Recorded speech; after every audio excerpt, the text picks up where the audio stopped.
sustainable development. Well, moving on to a new interesting segment that we have here on KTN Business today. Well, imagine if you are able to leave your laptop or any other valuable item in a locker in town. Yes, that is the CBD, and go about your business and still find it hours later. Or better still, replace the manual lock and key lockers at the office with electric lockers. Well, all that is possible thanks to an electronic locker system innovated by 3 Jomo Kenyatta University of Advanced Technology graduates.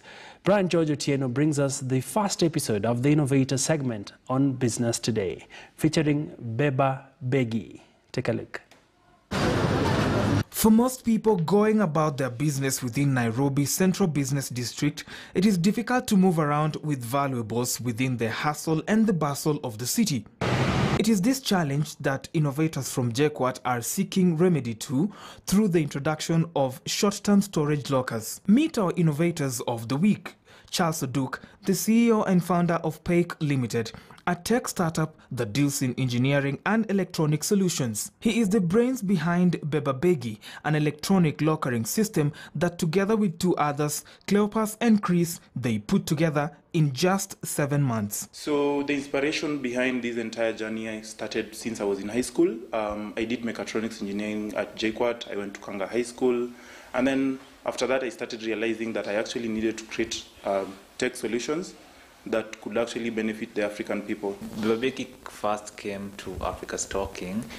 It was done by someone called Jeff, and he brought the initial project to a really good place.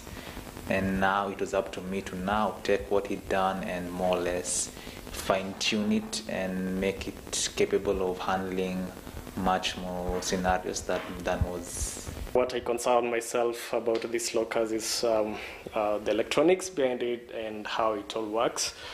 From designing the electronics to making sure they're designed, they're manufactured rather, and testing them, installing them in the lockers, programming the motherboards to make sure they work well, connect to the internet, can communicate well with the server, and receive M-Pesa payments and things like that. So how exactly can you use Beba Beggie? Right, I walk up to one of these lockers wherever I find it in town, and so the thing that needs critical attention is the number that you will enter here, the number that will be used to give your locker is the number that has to have an active M-Pesa account, right? So when you come enter a number here, you have to make sure that that's a number with working M-Pesa. So basically, when I come to store, I have something to store. Maybe I have my laptop.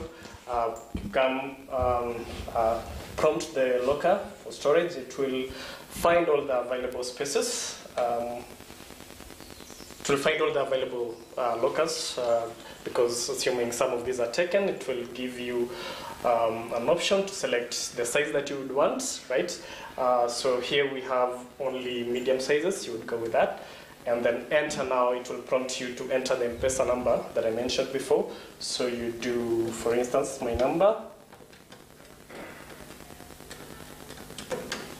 And then you have to confirm that same number.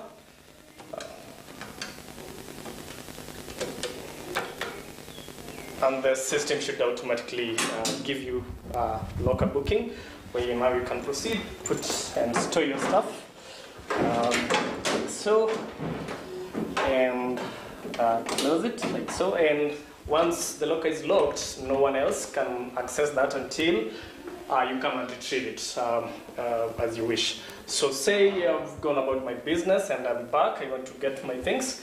Now I go to the second option where I go to retrieve my things and enter the number that I used to save or rather to store. And so that was my M-Pesa number, that's the one I'm entering. And so, right, I entered the wrong numbers there, so I have to clear it. And there. So the system will go and get your data from the server and will prompt you to accept the payment for that case. So when you do that, the system should prompt you to pay, like so. If you see, it prompts you to enter just your M-Pesa PIN and you'll be done. So if I enter my M-Pesa PIN, like so, the locker should open. There. And I can now get my pins and probably say it was good doing business.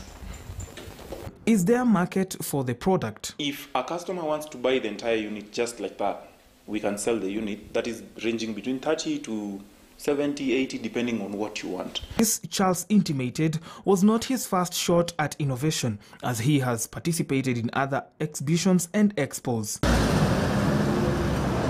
So Paic is not a one-product company. We have been innovating around things. Basically, we call it IoT. IoT is the Internet of Things. So we have participated in places like JQuat Tech Expo. We have won awards in there. We have gone to Kenya National Innovation Agency. I think that was the first award I ever won. The business has not been without its fair share of challenges. There are quite a bit of them. First off, especially in the electronic space, since we as a country are not capable at the moment of manufacturing our own electronics in terms of the nitty-gritties that go into motherboards that we use. We still have to import a lot of those. So in as much as we are capable of designing all the electronics, we cannot manufacture them end to end. So the problem here is the logistics, because we import these things, we have to wait for weeks on end, we have to pay taxes here and there, we have to pay shipping and all that kind of stuff. And as for those who are seeking to innovate but haven't found their bearing yet, Chris has a word of advice. Like, as people who are in this space where we've done some good work in development, it's up to us to now create opportunities for other guys to come through and even build their own solutions for Africa. And this is the process. I'll now enter my phone number. Console, start. We're looking for a locker size, and then it will allocate. Then I select the locker, so I'll select number 1. Enter my phone number, confirm it, and then it allocates me a locker. With these smart lockers, your products are safe wherever it is you are in town. For the Innovator, Brian George Otieno, KTN News. Quite an interesting innovation there, and we do hope we can see such young people get support from the policymakers to have this rolled out in large scale. Well, on that note, to go on a quick commercial break. When we come back, we shall be having a very interesting update in regards to how is the aviation sector coping with the COVID-19. All that coming up after this quick break.